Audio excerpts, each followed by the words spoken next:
Assalamualaikum warahmatullahi wabarakatuh.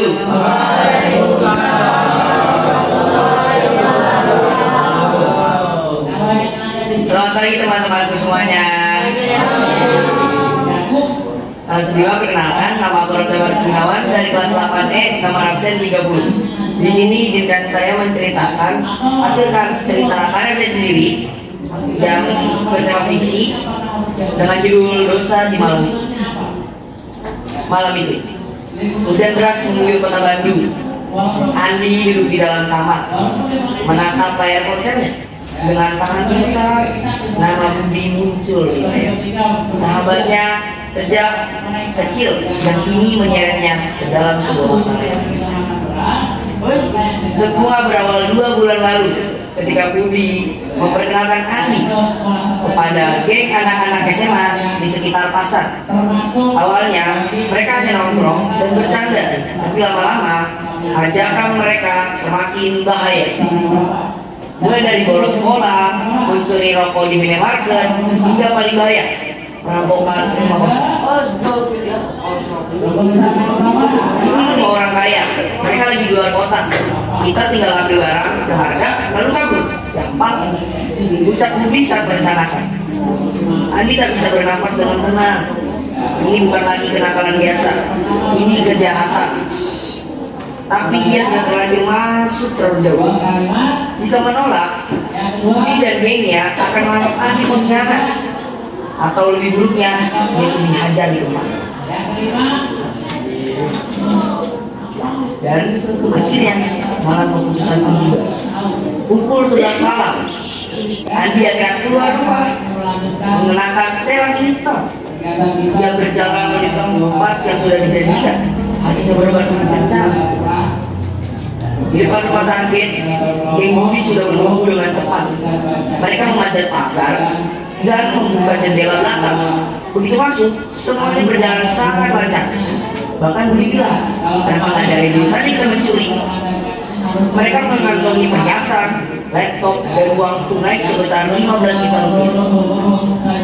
Namun saat sudah pergi, tiba-tiba terdengar suara kakaknya yang sangat kecil dan pelan.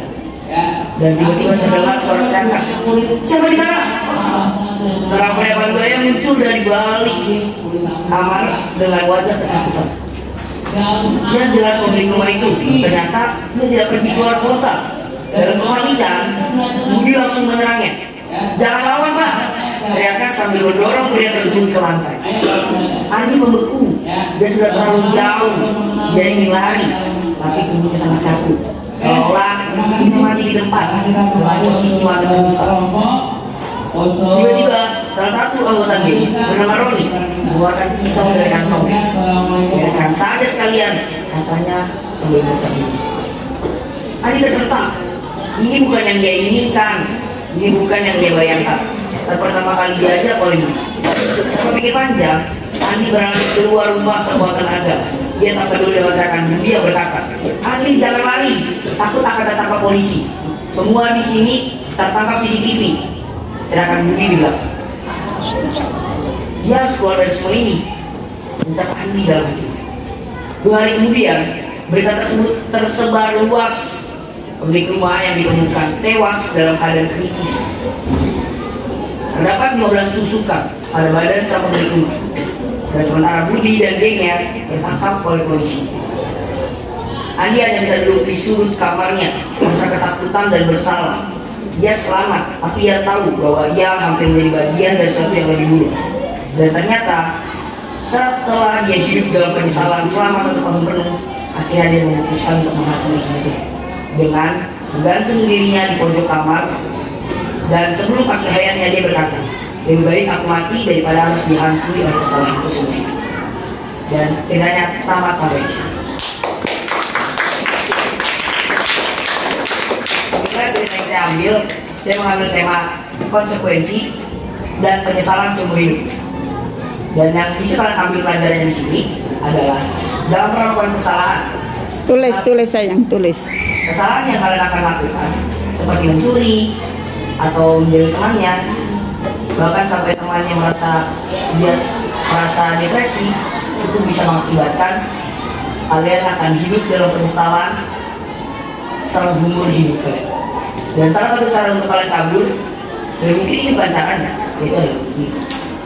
Jadi alangkah baiknya kita hidup dengan cara yang sangat baik dan menjadi manusia yang saling membantu dan menjadi manusia yang berguna agar tidak ada penyesalan dalam hidup. Saya Ramadhan Sinawan, nomor akun 30 dari kelas pamit undur diri dan terima kasih.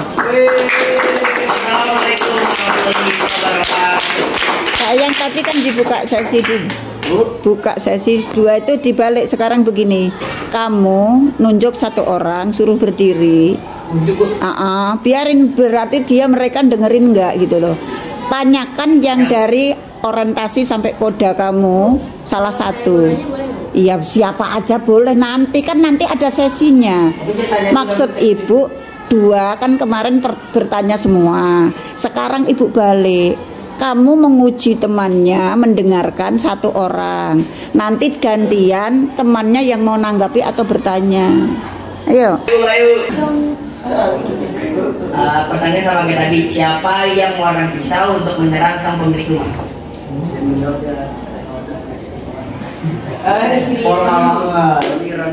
Ya benar Bu, Roni Bu. Tepuk tangan. Sekarang dibalik, Renal yang menyimak. Siapa yang mau bertanya? Reynold izin bertanya, apa inspirasi Reynold untuk ngebuat karya fiksi itu? Izin menjawab. Tujuan saya membuat karya fiksi ini adalah, menurut saya, untuk dalam hidup kita harus mengambil suatu keputusan, mau itu pun buruk ataupun baik. Dan semua pilihan yang kita ambil pasti akan ada baik dan buruknya. Jadi alangkah baiknya daripada kita menyesal.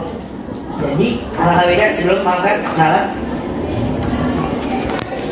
kita menyesal dalam hidup, alangkah baiknya kita mengambil keputusan agar tidak terjadi penyesalan dalam hidup kita. Tapi bukan suatu pilihan atau keputusan yang ada dalam jejak kriminal. Apakah sudah terjawab? Terjawab, Reynold. Terima kasih. Jawabannya sebentar. Yang ditanyakan tadi kan terinspirasi dari mana? Kamu jawabnya tujuannya.